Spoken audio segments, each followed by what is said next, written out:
একদিন দেবাদিদেব মহাদেব এবং মা পার্বতী ঠিক করলেন এবার তাদের একজন ভক্তের পরীক্ষা নেবেন। তখন তারা মানুষের রূপ ধরে গ্রামের পথে ঘুরতে বের হলেন। পথে দেখা হলো শিবানন্দ নামের এক ভক্তের সঙ্গে, যিনি ছিলেন দেবাদিদেবের খুবই অনুগত। শিবানন্দ তাদের দেখে বিনীতভাবে বললেন, মহারাজ, কোথা থেকে আসছেন? মহাদেব হেসে বললেন, আমরা খুব ক্লান্ত হয়ে গেছি আর খুব ক্ষুধার্ত, আমাদেরকে কিছু খাওয়াতে পারবে?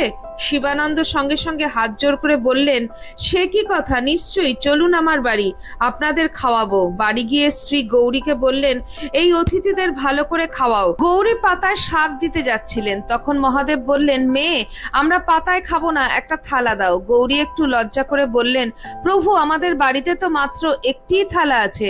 মা পার্বতী হেসে বললেন, মেয়ে, আমরা স্বামী স্ত্রী, এক থালাতেই খেয়ে নেব। গৌরী থালায় শাক দিতে দিতে সংকোচে বললেন, ক্ষমা করবেন অতিথি দেবতা, আজ শুধু